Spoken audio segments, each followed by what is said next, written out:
Ladies and gentlemen, welcome to another episode of eCommerce Mastery. I'm your host, Ben Gothard, and today we have the honor of speaking with the one, the only, Nicholas Bayerle. How you doing today, Nicholas? Ben, I appreciate you putting this whole thing together, man. Real quick, a few years ago, I needed to lose weight. I was 60 pounds heavier. I didn't have a podcast, didn't have a Facebook ad, didn't have a guru, a swipeable info product to be able to help me, and I had to search for it the hard way. But the thing is my life transformed in one moment for the negative. Talk about that later. One moment for the positive, and it all happens in moments like this. So for the people that stay at the very end, that's what we're hoping to create together. Appreciate you, Ben, for creating a space where those breakthroughs can happen, because it wasn't as easy for me just a few years ago, but now it's right here readily available. Now it's up to people to show up present, taking notes with expectation that something can happen, because it's very easy just to expect nothing and consume a lot of content. Let's not do that. Let's be impactful here today. That's my promise. I know it's Ben's as well, or else he wouldn't put the show together, and you wouldn't be here if you didn't want to learn something as well. So appreciate it, Ben. Let's kill it. And on that note, I would love to hear your story. Awesome, dude. Well, again, thank you for creating a platform like this. To give a little bit of context based on what we had just talked about with your core people, for me, there's a lot of things that personally had held me back from success. Some people think about this as watermarks. Maybe you grew up in a certain income area, a certain area of the US or broader, maybe a different country. And maybe that was 1,000 a month that was the household income. Maybe it was 5,000, 7,000. These become these watermarks that very easily inside a business, we hit them and then we're happy. So sometimes we hit them in a week and we're like, oh yes, like I had a killer week. And then for 3 weeks, we kind of coast and we don't really do anything. We sabotage. Or for 3 weeks, you make no money. Nothing's really selling. And then all of a sudden you're like, I need to make things happen. I need to like sell things. And then all of a sudden you make that income again, and you'll always be plus or minus right there at this watermark.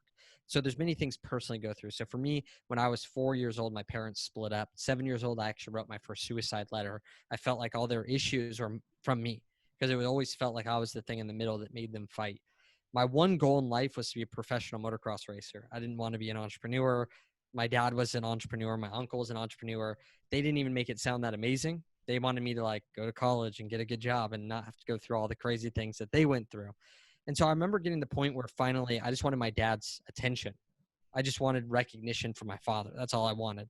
I mean, to the point, if anyone can relate to this, maybe it was a mother, maybe it was a father, but I remember every time I skateboarded, every time I went on a motorcycle, every time that I did anything, my core thought was, what if my dad's looking? What if he's watching right now? And it always would get me to push harder. And if I didn't get a reaction out of him, I'd push harder. And I mean, I would crash, break bones, hurt myself, going so big. Motocross doesn't matter, because I just thought, oh, I'm not doing it good enough. I'm not getting his attention. So one day I decided, all right, this is where I'm going to go all in. I'm 12 years old. I had already started a lawn mowing service-based company. I had made about $3,000 in my savings. And I'm like, all right, this isn't getting his attention. I don't want to do this anymore. I want to be a pro motocross racer. So I told my dad, I'm like, Dad, here's the deal. I'm going to get a tutor. We're going to go on the road. We're going to make this happen. I thought this is the thing that he wants me to do, and I'll get his attention. I'll get his recognition. And then he looked at me and said, you'll never be the best. And that crushed me. And I say this partially because we're going to talk a little bit about stories. This story that I just told you right there launched my entire business. I had no clue. I didn't think it was valuable. I didn't see the point in it. I thought that showing weakness was like a terrible thing to do. Sharing that you didn't have it all put together. Think about it. This one moment caused me to fail high school. I went to summer school every year, got a 1.8 GPA, and I gained 60 pounds throughout my years there. So I graduated overweight, no relationship, no business, and no future. I was like, this is disqualifying me from everything. And the one moment that changed my life forever for the positive, just as it can happen here, people think that it takes a lot of things to change lives. No, it's just one little moment. And one guy brought a bag of fruit to school. He had a plan. He was a boxer. He had a trainer that wanted him to weigh in at the correct weight, high performance. And I said, why do you have that bag of fruit? And he looked at me. He's like, the trainer put me on it. I just followed the meal plan. I was like, deal. Like, that sounds great. I followed everything that he said to do for 6 months, and I lost 60 pounds. No gym, no working out, no nothing. I didn't know how to work out. I was too afraid to go to the gym. But I started seeing that until we value ourselves, how can we expect other people to value us? I'm putting cheap fuel. I'm not giving myself attention. I'm not investing in myself. I don't think myself is valuable. And so why would anyone else expect me? As I started investing in myself, I started seeing the confidence come back. I then got married with no income, dude. I lost the weight, got my first six pack, still felt no purpose. I was like, what's next? Like, this is not it. So I ended up going to a conference, meeting my now wife of 8 years, my son 7 months. And I got married at 20. My wife was 18, and I had never had a job. I had no source of income whatsoever. And I was basically just traveling around, serving the poor, doing good things, and people just randomly give me money. And all of a sudden I felt this responsibility. And maybe some of the people listening, you're starting to feel that as well. You're like, I want to do the things that I want to do, but I'm starting to feel the responsibilities of freaking life come upon me. And I tried everything. I tried to be a professional motocross racer. I went back to that. I tried to be the best coffee maker in the entire world. I did that. I did garage sales. I did everything. I want to be a professional golfer. I even just pulled out notes in my garage because I'm moving right now, where I took all these notes to try to get my real estate license. But I was so bad at school and so bad at studying that like I didn't even finish studying for the real estate license. I'm like, if you're a realtor, you're freaking way more disciplined than I am, because like I couldn't even get through that entire thing. And since the launch of our brands, we failed. For 3 years, I never made more than $3,000 in a month. Through the mentors, the strategic investments that I made, and the skill sets that I created after pivoting from things that I was not good at to the things that I am good at, we've now been able to create millions of dollars online and offline, live events, high ticket coaching, applications, etc. And that's been our main way of producing income. We've built multiple business outside of that now, as well as things with affiliate deals and investing. Yet that's been our main source of income. But just 4 years ago, when my businesses were failing, my last carpet that I cleaned was 4 years ago. For 2.5 years, I made $1,400 a month on average, $20,000 a year. I don't know what the exact math is on that. I made 19,000 and then 21,000 the next year, and then 9,000 the year after that because I quit halfway through. That was my income, W-2, for years.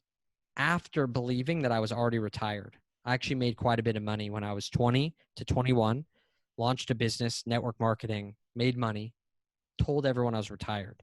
I was like, I'm retired. I don't ever have to work another day in my life. I just help people lose weight and make money. And then it all crashed. I got humbled. $1,400 a month, 1-bedroom apartment in San Diego, no air conditioning, 110 degrees. That's how I was living my life. And that's where I had to rebuild from. Super difficult and super blessed along the way as well. So I love your story so much, and all of the ups and downs and the different experiments and the trials and the successes and the failures and just the roller coaster that you've been on to then arrive at this place where you're absolutely crushing it and you're building things online and offline that are beyond what most people think is even possible for themselves. That is unbelievably powerful. And that is really why I wanted to bring you on the show. So thank you for sharing that with the audience. I didn't think it was possible either for people to know. Well, I'm sure we'll get into this, but it's who you're around. I talked about that point where you're like, oh, I want to make $10,000 a month. Well, when I was making $1,000 a month when I first started out, I saw people that made $10K a month, and I thought they were gods. I thought if I was going to go talk to them, I had to take a picture with them. That's where I was at.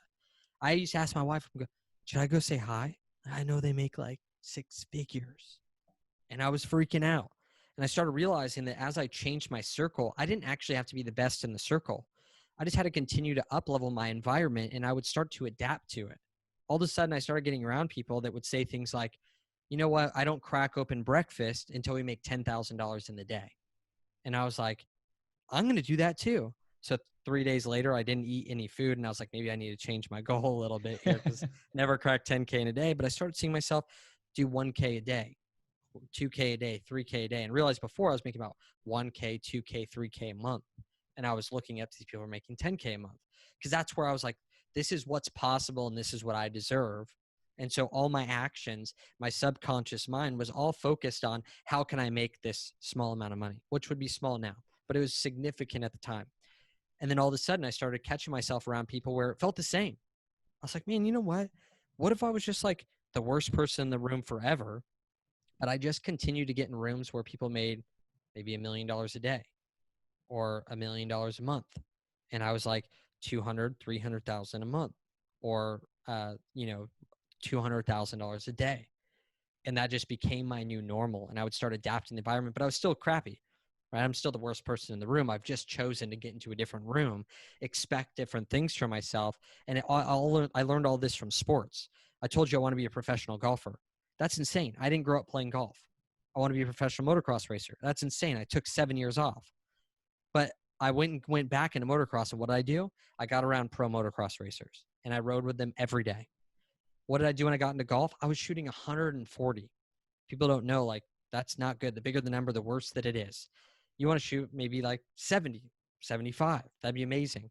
But there's people that play golf for 20 years. This is the only point I want to get across with this, is that you could get into e-com and you can be around average people and you can hit your watermark and be like, oh, things are good, like, and stop growing. And you hang out around your same e-com friends or your same friends you go to high school with, and you build e-commerce on the side, and you continue to want to fit into this bubble. And what ends up happening is people play golf for 20, 30 years, and they get better, and they shoot in the 80s, which is like this average, smoke a cigar, get drunk, play golf, shoot in the 80s. They shoot in the 80s and they never get better. They stop growing. I went from shooting in 140s to shooting in the 70s in just a year and a half, because every day I followed exactly what the pro golfers did. I hit 220 golf balls a day, and I played golf 5 days a week. That's what I did. Sometimes 36 holes. But I started playing with them, and my mind was expecting to play like they were playing. Like, I was just like, they would hit an approach shot. I was like, man, that's what I should be doing. And I was always frustrated, of course, because I was expecting so much of myself. But all of a sudden I started adapting. I started seeing opportunity. And so often, whether you want to build a big business, acquire an e-commerce company, we don't even notice these things. Think about it like cars. When you go out and you want to buy a new car and you get your car that you always wanted, you start looking around and you're like, everyone has this damn car. Like, how is there so many cars on the street? Like, you want a Jeep Grand Cherokee, and it's like, every single car on the road's a great Jeep Grand Cherokee. Why didn't I notice this before? Because you weren't aware of it. But think about this. What if you want a Lamborghini or a Rolls Royce, let's say? There's two different factors. If you're in the middle of the country in a place where there is no Rolls Royce dealerships or an ability to be able to service them, you're probably not going to see them no matter how aware you are of Rolls Royce. But if you go right down the street from me, Rodeo Drive, and all of a sudden, you're like, just, oh, Rolls Royce. Like, it's like the Honda Civic of LA. Like, it's ridiculous. Everyone has a Rolls Royce. That's how I look at opportunities. Many people go down there, they're not even aware of what we call nice or luxury cars. So they don't notice them. They maybe still notice their Jeep Grand Cherokee, which is fine, but they're just not aware. They don't even care about them. No value for it. What I started noticing is that whether I expect to sell a little bit of deals, I'll figure out a way to do it. But if I start raising my expectation, raising my awareness, and start looking for $100,000, $1 million opportunities, and those maybe even still be small. Some people listening might be like, man, why is that guy thinking so small? You could do so much better. Let's $1 billion deals, right? $1 trillion deals. Let's get America out of debt. Like, when I start looking at this, I started noticing that I started seeing opportunities that were passing me every day, just as cars passed you every single day. My mind started naturally trying to solve solutions to create a bigger outcome than what I was creating, because I started thinking about it. My mind started chewing on big ideas, big breakthrough. How can I actually get there? And this was so life transforming for me, which, again, I had told you, Ben, that there was no way that I was going to talk about what I just talked about right before this. But when I just feel it, man, when I get on shows like this, I'm like, God, give me the words to speak. I like to give people not stale bread. Like, I'm not the guy who likes giving processed food. I like to pick things right off the vine when they're hot, they're alive, and spit it. Like, that's what I like to give. So we're here for it. Absolutely. We're absolutely here for it. And I want to shift the conversation a little bit into getting really specific on how to go about doing that raising of the bar. Because we talked about setting better expectations, putting yourself in better rooms, opening your mind, seeing more opportunities, expecting more of yourself, holding yourself to a higher standard. let's get real specific about how we could do that as individuals. And then we'll move on and we'll tie it a little bit more into e-commerce here. Okay. So there's a few different steps. These are I always look at what are the things that I absolutely need to be successful. That's why I created a men's brand called the Billion Dollar Brotherhood that's helping men be equipped in health, wealth, and relationships. Why? Because after coaching hundreds of men in health coaching, high ticket health coaching, I realized, man, there's like 3 areas of every man's life that we can't outsource. And for every woman as well. But I found that women actually already want to do this. They want to be mentally, physically, emotionally, spiritually healthy. And men are more one-track focused. We're like, oh, I want to make money. And then like everything else goes to the wayside and we're like, let's go do it. Sacrifice our health. So, and I'm a man. So I try to be respectful that I don't know what it's like to be a woman. You know, I'm not going to act like I know about pregnancy or birth either. I know about it, but I've never been through it. So I realize there's 3 areas you can't outsource. Health. No one's going to eat for you. No one's going to drink for you. Get a plan, but no one's going to do it for you. No one's going to move for you. Relationships. Man, no one's going to follow up with your friends for you. For me, like I say, no one's going to have sex with your wife for you. Like probably should figure out how to do this stuff. And in the business, vision. Who's going to be the one who casts the vision? Who's going to be the one that has the vision, that the resources for the company? It's not going to be someone else. And so if we can't outsource it, we should probably get good at it. That's what these kind of things are like as well, what we're about to go over. They're things that are required. And that's what I always look at. What do I need no matter what to be successful? Right? Like, you know, in the e-com space, you need a product. You need a sales process. How are people going to get connected to that process? You need a way to build awareness for people to understand that the product even exists. And you need a way to be able to nurture the people that aren't ready to buy yet.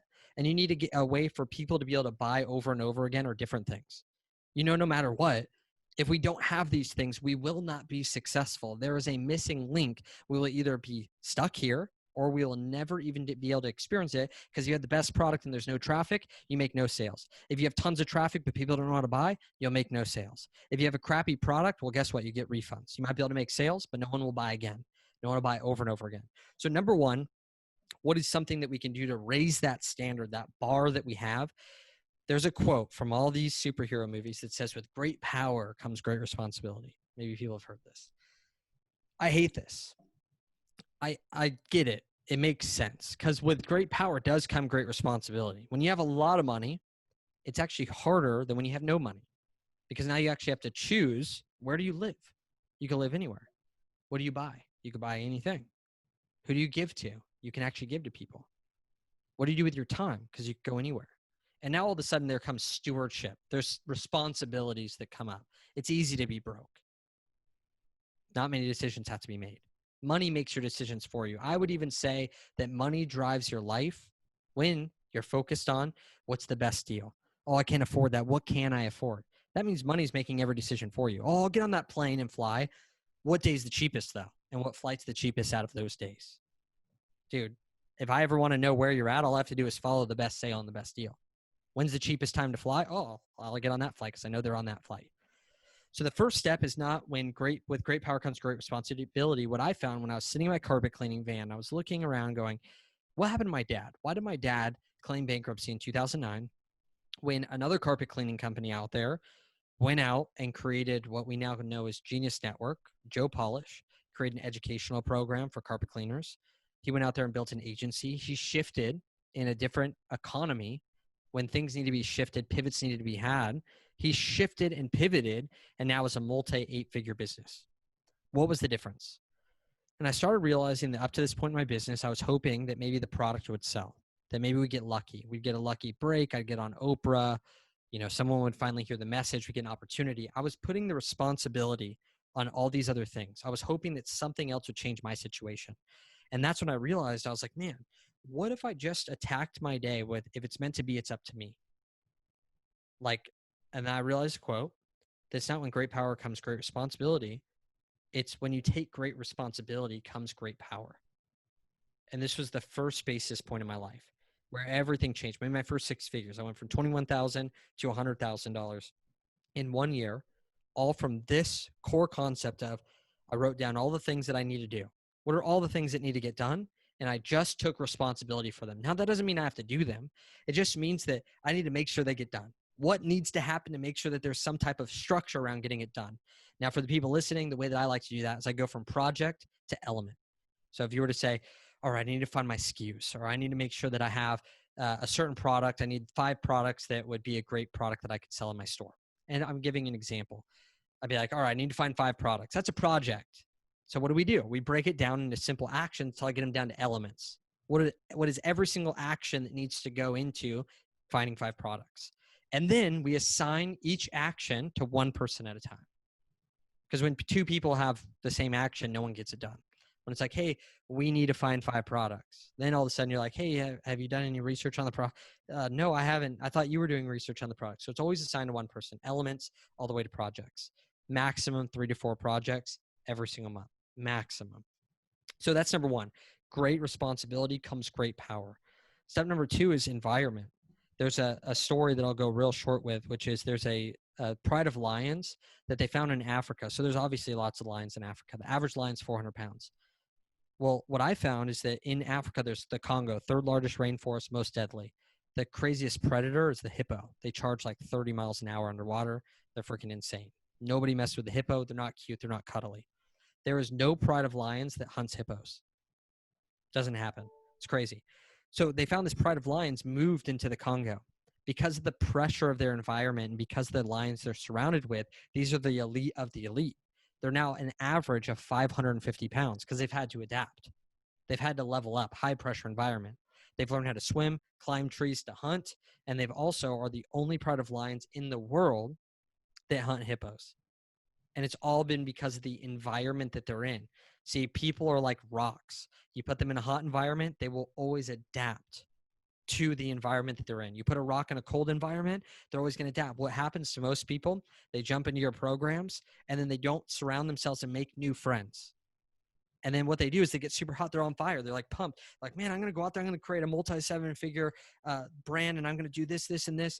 And then they go back to their friends and they're like, dude, you wouldn't believe it. I just met this guy, Ben, and he just told me this. And they're like, dude, that's freaking a scam. Lowering now they're heating up their friends until they're all just lukewarm. They end up never taking action. This is why they say if you're going to go into a program or make a commitment, if you have 3 people do it with you that are already your friends, you have a 66% higher chance of hitting your goal, which is also a great sales strategy, by the way. If you run events or something like that, or like you sell a workout program or a workout supplement or something like that, it's like, hey, who are your 3 friends? Because you have a 66% higher chance if you have 3 people do this with you to hit your goal. And then you get 3 new customers. So besides fact, that's the next step. The next step outside of that is investing to get into the different environments. Like one of the best investments I've ever made have been going to events, which is why I host events, and getting around masterminds. This has been the place where I've been able to find people that are all on fire, that all want to grow, and they're all there to serve each other. My first mastermind I ever went to was $5,000 in debt, one event, one meeting every single month that I never got to go to because it was clean carpets. I showed up. I found people that believed in me, that were better than me. It raised my expectations. It gave me social accountability. I didn't want to show up again and be like, I didn't take action on any of this stuff. And I went from doing $2,000, $3,000 a month to that next month we closed like $22,000 or something like that. And we've never had a not profitable month since that first mastermind in 2016, January, something crazy like this. So getting around the environment where you have social accountability, you have personal accountability, you have mentors, you have peers, you have people that you can pour into, and you have diversified skill sets so that you all can contribute your skills to be able to help each other succeed. Because you may not be great at speaking on camera. Well, there might be someone who is, but they have no clue how to source a product. And you're like, oh, I know how to find products. And all of a sudden your skill set is valuable to them and their skill set's valuable to you, and you can contribute to each other. That is amazing. And hopefully everybody who's listening and watching right now realizes the power of what you just said. And I would highly encourage everybody to take a note here to go back and listen to that one more time or a couple more times and really, really dig into that. Because that was basically a blueprint to how to upgrade your mind and upgrade your thinking that can work in any sort of business environment. And you may be using ecom as a side hustle to a different business model. That's fine. Still use it because it Yeah. works. So personal responsibility, mentors, environment, people that you're running with, and step-by-step plans that are built from people that have already built the plans. I'm telling you right now, people want to create a new business all the time, a new way to do things. I did this. I took pride in this, dude. I took the hardest route to success, and I'd be like, well, at least I made it work. And it took 10 times the amount of effort. I was basically like, you know what? I know that there's boats out there and blueprints and schematics on how to build a boat. And I know that the earth is round, maybe. I mean, now that's a question, but I know that there's at least land on the other side of that ocean over there.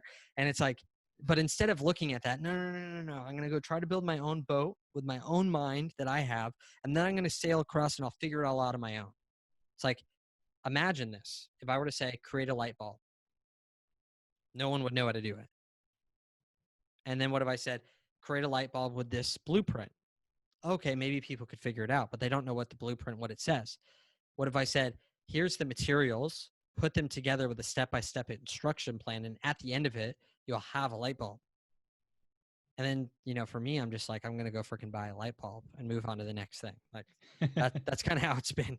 Like, I don't know how to do that. So I'm going to plug in the light bulb. And this is what I mean by when you have a mentor, this is why I love what we do, is that my ceiling is their floor. I'm like, dude, I've invested hundreds of thousands of dollars to meet up with the Grant Cardones, the Jay Abrahams, the Russell Brunsons, all these people, the Chase Heroes, amazing people. And I'm like, and now we're going to show you what we learned for $2,500 or whatever it is. It's like, that's the benefit that they have working with someone like Ben. It's like, if you want to create a side hustle that makes $100,000 a year, or you want to go all in and you want to live off of your income as an entrepreneur, but you're not willing to make the sacrifice in the investment possible of, let's say, $10,000 to even make $100,000. Dude, all I know is that you weren't going to make the $100,000 without the $10,000 investment. Maybe you make $10,000. And this is where my mindset started shifting. My mentor told me, Nicholas, successful people have more fear for missed opportunity than fear of failure.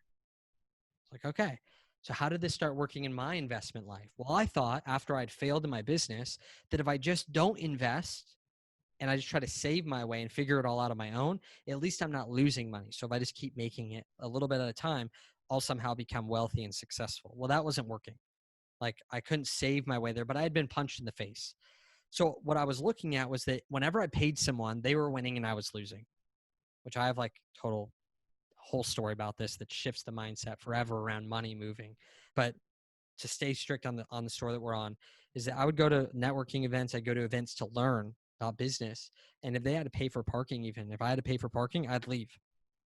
I was like, bitches, like, you ain't going to get my money. I'm going to go sit on the curb. I'll drop off my wife, because the decisions I was making were shifting and shaping my life. I was looking at that as, it's not worth the information. The things I'm learning are not worth the $30. And that's why I was getting terrible results. And I started thinking, man, if I want to make $100,000 or $1 million, but let's stick with $100,000, and I invest $10,000 to do it, that means I made 90 because I didn't make $100,000. I lost the 10K in the whole investment. But if I were not to invest and I made 30, well, then I lost 60 that I didn't make. Like, I started looking at it as, oh my gosh, to do this on my own is costing me so much money. And what was my story?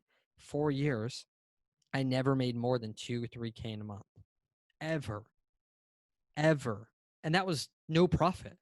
I didn't draw a paycheck for any of those years. I maybe got to go out to dinner a couple times on the company and have a business meeting. That's not real money. And so all of a sudden I started seeing, man, if I invest in myself. So I wrote the check, 5K. I kept doing it. 60K to Russell Brunson to be able to learn from him. Like, man, I want to learn from you. And look at the ROI. I was able to cut the corner. Usually it takes about 5 years to get into a new industry. Go learn from people like Ben. Like, I'm almost like, turn off the freaking podcast, go invest with Ben, follows what he's saying, do it to a T. And yeah, I have one quick thing. I have a mentor of mine, really amazing. He came and spoke at our events. He's been a pro cyclist, a pro mountain biker, pro bodybuilder, pro roper for riding bulls and horses. He's done a bunch of crazy things. And I'm like, how have you done this? And he's like, well, I figured out that I'm right here. There's someone that's up here, and they could build a plan for me. And if I followed it. So he once was out of shape, man boobs, low testosterone, out of shape. And his son, which every single year when the kids turn 17, in the 1 year, they get to decide, what are we going to do together for this year? Like as a family. The kid goes, I want to be a bodybuilder. He's like, oh crap. Like I'm a long distance cyclist. Like, let's go see. So they go to one of the best bodybuilder trainers in the world. They show up there and the bodybuilder trainer goes, all right, everybody take off your shirts. And he's like, oh crap. Like just imagine, like not all these guys are pretty fit already. He has never even worked out in the gym. And so he's embarrassed, man boobs, overweight, and he's with his son. And he looked at this guy and said, listen, I'm going to take off my shirt right now. Okay. But I want you to tell me right away, if you think, because you can see my potential because you're here and I'm here. I can't see it. I don't know the plan. I don't believe in myself. You can see my potential. If I take off my shirt and you think I could win a trophy, first place, you tell me, and I'll do everything you say. And if I even eat 1 calorie off, or if I miss one workout or don't put out one day, it's my fault if we lose. But if I don't make it and I do everything, it's your fault. And he was like, okay, take off your shirt.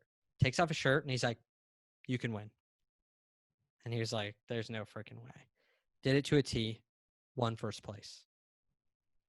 That's like amazing. 6 months later. And that's the difference. It's like many people go, oh yeah, I'm here, they're there. I'll buy their course real quick and I'll do like 30% of it. And then I'll take 30% of this person's thing and 30% of this. Oh man, their stuff doesn't work. It didn't work for me. It worked for these people, but maybe they were lucky or whatever. Dude, you got to commit to the process. That's one of the hardest things for me as well. I'd rather take the hard route. Why? Because we're afraid that if we follow a proven process and it doesn't work, then it's ultimate failure. Because that means we are a failure. But why are we afraid of that? Because we already believe we're failures. And the whole world around us is just confirming what we already believe. So it's shifting the belief. You're not a failure. You might have failed, but it's not who you are. Just as when you're out in the winter and you're cold, it's not who you are. You might say, I'm cold. But if I put you into a warm room, what are you then? You're no longer cold. You're in a situation that can be changed. And because of that, focus on what you can do to change it. Arnold Schwarzenegger worked out just exposing his calves. Why? Because it was the worst part of his body. Everyone else walks around all day only showing the very best parts of their body. Arnold Schwarzenegger knew that he could change it if he focused on it. Everyone else believes it cannot be changed, so they try to hide the things that are wrong with them in their life. They try to only focus on the things that they're great at. Start focusing on the things that can be changed. Start focusing on the areas that you want to grow because you can change them. They're not infinite. They're not definite. They're not eternal. The only things that you want to say I am to are things that can last for eternity. I am powerful. I am prosperous. I am smart. I am strong. I am young. These are things that you'll be able to say and identify with. Don't make I am statements out of things that are just circumstances. Circumstances change. I love that. I love that. You literally have just worked on the minds of everybody who is listening and watching. And I think that is so, so, so powerful. And that's amazing. And I want to pivot now. And I think this is perfect because we've covered the mindset. We've covered the belief systems. We've talked about hippos. Bad news on the hippos. Stay away from those. But let's move a little bit into talking about our customers because all of this mindset that we've been talking about and the beliefs and the standards and these things that we believe to be true and the circumstances and being able to make significant changes in our lives, that all applies to our customers too. Totally. So how do we tap into and identify which part of our customers' lives we want to help make better? Like, how do we decide if we want to sell to Arnold, let's identify the calf. How do we decide who our Arnold is and who our calf is so that we can then deploy the right products and brand and whatnot to help? Totally. So I'm really big in getting into areas that have been big for you. Every business I've ever started has been because I've had an issue with it. Like I almost started a bread, like a butter spreading company, because I was like, man, this sucks. Like every time I get butter out, I have to like cut it with a knife. It's never, I was like, what if I just had like a stick? Like I put the butter in, like I push it on a piece of bread. Maybe there's like a little thing that melts it a little bit and I like spread it on. And I was like, I'm annoyed. So I want to create a solution. And that's how great companies are created, is solving a need or a problem. Bigger the need, bigger the problem, bigger the company. And so there's a few things that this is a huge subject, but one thing I think would be very valuable first off is that notice that every single industry has a market cap. So there's a certain amount of people that already invest money in that thing. There's people that also don't invest money in that thing. This is where most companies go wrong. What they try to do is, instead of selling to the people that already have value and have voted with their dollars that they actually want that thing, doesn't matter what space it's in, whether you sell butter knives or whether you sell yo-yos, I don't care. There's a certain market cap. So figuring that out is a big deal, because if the market doesn't want it, well, then it's not going to sell. That should already be shown. You don't want to prove a new model. You don't want to come out with a new product. It's just not the thing you want to do. So most people try to convince people that don't use butter knives or you want a luxury car. They're like, yeah, no, you love your Honda Civic, but like, imagine just riding around in a Mercedes. And they're like, I have no value for Mercedes at all, right? Like they don't buy that. Now they bought cars, so they're in the car market cap, but they just haven't gone into that luxury niche. Now imagine someone on a bicycle. They hate cars. And you're like, but couldn't you imagine driving a car? It's like, you're targeting people that ride bikes. Like they don't have any value. They haven't voted with their dollars. So not going after those people are number one. Uphill battle. Let the big people with big dollars convince people to come into the market and start spending money, and then get them to spend with you.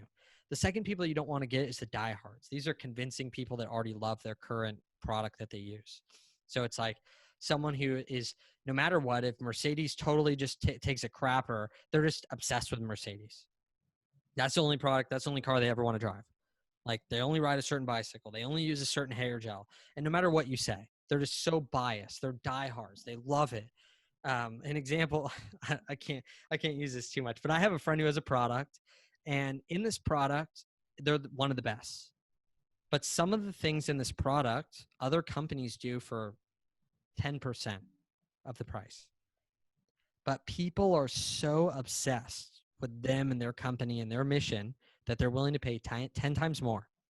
And they're completely oblivious and will never look at the fact that other people do it better or different.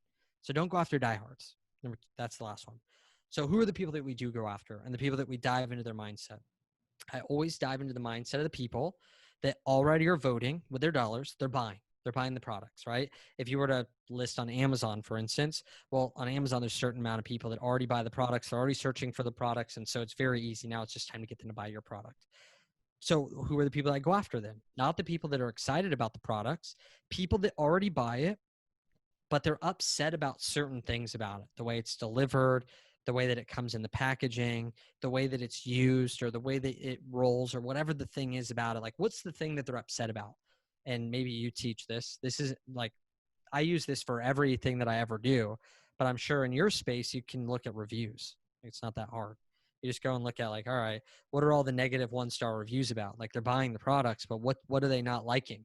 Oh, like it didn't come with batteries. Like, oh, shoot, didn't come with batteries. Like, that's interesting. That's a huge thing that people are upset about, right? People don't know this, but cars didn't used to come with rear view mirrors. People used to leave the lot, they'd get out of their car, and everyone at the dealer was like, what's going on? And the people would like get this mirror from their house and they would tape it in the center so that they could see out the back window. And they're like, huh, like, I wonder what would happen if we put that in there. Like, they want it. They're already doing it. And sometimes your customers are already doing it. So what are the ways that we get those types of people?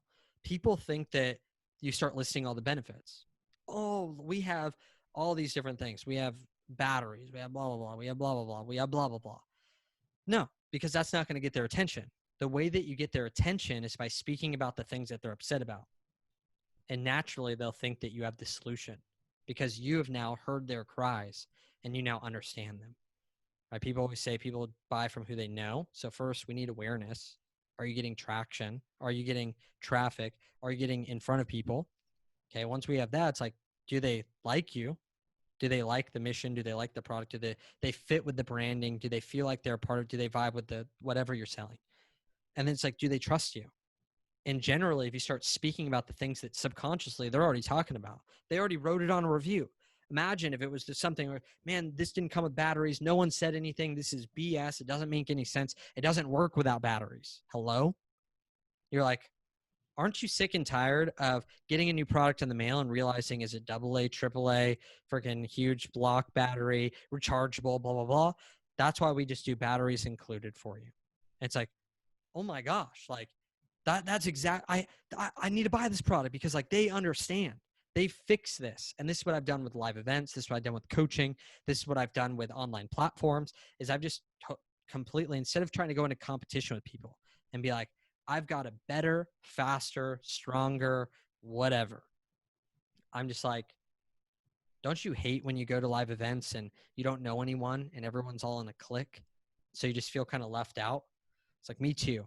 That's why we created connection calls where you can get to know people before you even show up. Don't you hate when you get there and it's all so cliquey and everyone goes to lunch together and you're like, where do I go? Like, where am I supposed to? I don't know this area. Like, yeah, that's cool too. That's why I buy out the entire restaurant for everyone. So you're sitting right next to the other attendees, just like everyone else. No one thinks they're better than each other. And they're like, dude, this is exactly what I'm feeling. Like, this is why I don't go to these events anymore. Like, I go to the events because I know I should learn, but I hate them. I always hide in the corner. I always go back up to my room during lunch because of whatever it is. So I'm consistently looking at the problem. One thing as well. So when we talk about ourselves, if you're already going through this yourself, one thing that I noticed for me, I thought in the health and fitness space, which is what I was in at first, was that your body is your billboard. So I always thought that, you know, if you're not shredded, then you're no good. And you should get a result with your own products, right? Like if you're going to be the one who's saying you should buy this, you should be taking the turmeric pill, or you should be taking the thing that you're telling other people to take. Product of the product, of course. Yet what I didn't think was that what I had been through and struggled, I thought it was a disqualifier. Why would anyone want to buy from someone that struggled? So there was 3 core beliefs inside of this. So one was that why did it even matter to tell a story, a bad story, my struggle? What was the point? Well, I told you that story that I told in the very beginning of this podcast was the exact same story that I told at my very first speaking engagement. I said, everyone knows I've been overweight, but no one has ever heard why. What was my emotional struggle? What did I go through? All of a sudden, people started identifying with that. 9 out of 10 people that reached out to me after that event all bought $3,600. It was my first time ever. I didn't have any like pitch deck. I didn't have any of this stuff. They were like, I'm in, because they felt like I understood them, because all of a sudden they found themselves in my journey. They had struggled with the same things, but there were other people at that event were more shredded than me. So all of a sudden I started seeing my story can reach certain people that other people's stories can't. So all of a sudden I had a corner on the marketplace because my story was unique and reached people that other people's stories didn't, which was insane. The second one was that I didn't think that my story was good enough, right? Like maybe you're like, oh, I'm not rags to riches, or maybe I wasn't fat, now I'm fit. I was just like, I had knee pain and I started taking turmeric. And so that's why I created this turmeric supplement. It doesn't matter. Your story uniquely can hit people that other people cannot. Like, my wife was a perfectionist and grew up in a perfect home. I was not like that. I grew up in a broken home. I was poor. I was broke. But like, her story reaches people that my story doesn't. The biggest thing as well is that inside of growing this business, one of the biggest problems that we have is that we have a fear of what other people think consistently. And again, if you want to build a brand behind the scenes and just put a little logo up, like Porsche is a reputable brand, but who's the CEO of Porsche? I have no clue. Me neither. They had to be an amazing car manufacturer for however many years to be known for the product. But what are the fastest growing billionaires right now? I don't know. Who owns Facebook? Oh, Zuckerberg. Okay, got it. Who owns Amazon? Oh, Bezos. Got it. Who owns Tesla? Oh, God. Okay, cool. Faces of brands. People that are a trusted face, because people trust faces. People trust people, not brands. This is why realtors put their face on the sign unless they're with that specific company that's the number one reputable company in that area. But people still put their face on the sign because people trust people, not the brand. They're like, oh, that's a face that I could trust. So consistently, why don't we put ourselves out there though? oh man, like I'm afraid of what people think of me. Well, good. Because there's a guy, a rapper actually named Eminem. He thought the same thing. He was so afraid. He was a white guy in a black neighborhood. He was a rapper that was white, which also wasn't really a thing. And he was a guy that grew up on the wrong side of the tracks. 8 Mile. That's a lazy street that it was like 6 Mile, 7 Mile, 8 Mile, 9 Mile in Michigan. That's what they named him. So he lived there. So what did he do? Constantly threw up, constantly choked because he was so afraid of what to say. Put so much pressure on himself because everyone else had all this ammunition to use against him. Like, oh, you're white, you're a bum, blah, blah, blah. So he got up there one day. He's like, screw this. You know what? I'm going to get my personal freedom. He goes, I am white. I am a bum. I do live in a trailer with my mom. And he goes through the whole thing. At the end of it, what happened? Everyone cheered for him because everyone connected with him finally, because they finally knew who he was, why he was who he was. So they didn't reject him, which is what people thought would happen. Oh, everyone's going to reject me. Everyone's going to hate me, but I just screw it. And he fell into a blessing. What happened to the person that was rapping against him? Nobody could say anything. So many companies go under because they're, man, your shipping sucks. It takes too long. Dude, stop being afraid of that. What'll happen is you'll stop selling your product. Man, like I keep getting these bad reviews about my shipping takes too long. Tell people. I was just looking at movie theater stuff that was going to take till like October to get here. Like I'm talking months, but like they told me they weren't afraid of it. And so it's like, oh, my expectation, like they put my expectation here, man, what if it comes in the middle of September? I'll be freaking pumped. Like, because the expectation was there. So what happens is that when you end up telling the truth, what have you gone through? Why did you create the business? People will love and accept you. Some people will hate you, of course. There's always the divide. But it takes away people's ammunition against you, which means you're no longer afraid of what are people going to say if you pop up. Oh, this guy's this way, this, that, and other. Like when Marshmallow first took off his helmet, like how much pressure could that have been? It's like, what if he looked stupid? Like he must have thought like, what if I take off this marshmallow hat and everyone thinks I'm an idiot? Like I look stupid. Like there's so much pressure. And that's what it's like when we haven't told our story, when we haven't said why we created the product, when we haven't put a mission and vision that's bigger than our product or service in the company. It's like, if I show people the person behind the brand, like what if they don't like it? And the longer you keep the helmet on, the harder it is to take it off because there's more expectation. There's more fear. And that'll be crippling as you grow the company. So what does that all mean? It means as you go through these things and start telling the truth, which I didn't. I tried to grow the company without telling my story. I thought if I just was fit and didn't tell my story, it would grow. I first started telling the story. I saw it gave me freedom. It had people connect with me. It had me reach other people. But on top of that, I finally could put myself in the shoes of other people, which was the biggest benefit that I had, where I could sit there and go, I went and bought this bag the other day. And what did I feel? For some reason, I walked in there. I had no value for the bag. And then after they told me this story, I started to have desire for the bag. And then I bought the bag, but I woke up the next day and I wanted to return it.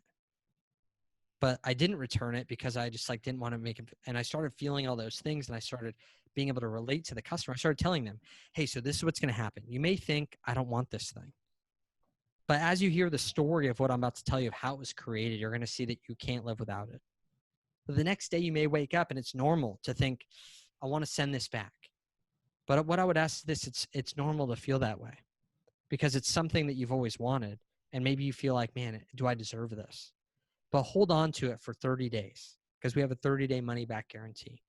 Use it. Like, let it become a piece of you. And then after 30 days, if you don't want it, you can send it back. Like, because I've already felt that. Now all of a sudden my marketing is reading minds. Because now I'm able to know exactly what people are thinking before they think it, what their objections are before they come up. Because the worst time to deal with an objection is when you're getting a refund, a call, someone want to return an order. Worst time to deal with an objection is over the email. You want to overcome the objection before it comes up so that when they get to your product, they have to have schizophrenia buying, meaning that if they don't buy, they go to bed at night and they go, that was really dumb. I don't know why I didn't buy that. That's how you want your customers to feel. How did you overcome their objections, meet their desires, talk to them specifically so that when they get to the product, they're like, should I buy this? They're like, why wouldn't I? Like there's no reason not to buy. because all my objections have been overcome. Oh, can I return it? Oh, they already said like I could no matter what. Satisfaction guarantee, or whatever your thing is, right? Risk reversal is a really big deal when it comes to physical online. Like there has to be some type of risk reversal where you take the risk so that they don't have to, so that they can order it and think, oh, it's no big deal, right? Like you go to a store and Macy's, Anthropologie, doesn't matter who it is, they've got this down. It's like, yeah, you have 60 days to return the item.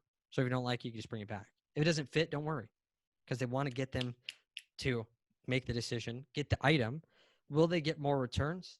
Of course.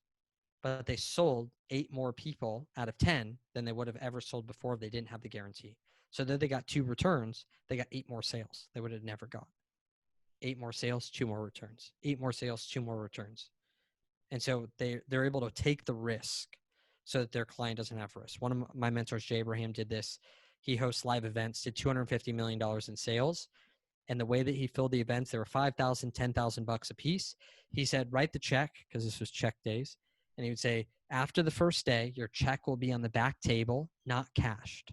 If you don't think it was worth it from the first day, you could take your check and you can leave. If you did think it was worth it, just leave your check and we'll deposit it the next day. So you literally have nothing to lose by coming. Did he get people to refund? Sure. But it got people to show up because he took the risk and they didn't because he knew his customer. So hopefully that's valuable. It was beyond valuable. It was amazing. And I really want to do my very best to tie everything together here and start moving towards a close. I'm very appreciative of your time, and I want to be very respectful of that because you're out making miracles in the world. So, I don't want to hold you up for too much longer. So what it seems like we have here is we need to first work on ourselves, get ourselves into a position where we're moving upwards. We need to tackle our mindset. We need to get mentors. We need to figure out these blueprints by asking people who already have them. We need to surround ourselves with people who are at a higher level than us and who can help build bridges that we can walk safely across to get to where we want to be. And we need to upgrade our environment. Then, once we are doing that, we need to be totally honest with ourselves and with everybody else and understand this is where I'm at. This is my story. This is what I've got. And we then need to take that story and use our story to start helping other people, start finding who are the Arnold Schwarzeneggers of the world with the calves that are not where they want to be. And we want to find that sweet spot of people who they're not the obsessed people who are just diehards of the brand, and they're buying things and they have a need. We're not trying to convince them that they have a need. They know they have a need, but they're dissatisfied with the other things that are out and about in the world. And we can just go on Amazon and read the 1-star reviews. There's so many of them, and use those pain points, mix that with our story, and we're going to find ideas for products to sell, for things that we can do to help our customers, and for solutions that we can provide to them, and bring our story into that and start helping people. Be honest with them, share it, put it all out there, be the Eminem of e-commerce, and get out there and own it and take yourself to that next level. So it's the story, it's who we are, and it's applying that to our customers' stories and helping them along with their story, with our story. Did I get that right? Of course, if you don't have a very powerful personal story, you can use testimonials. It's just the one comes first. And generally, if you get into a business, there's something that makes you tied and excited about it. There's something that you know about it, that you're into. Every business investor will always say that they don't invest in businesses that they don't understand.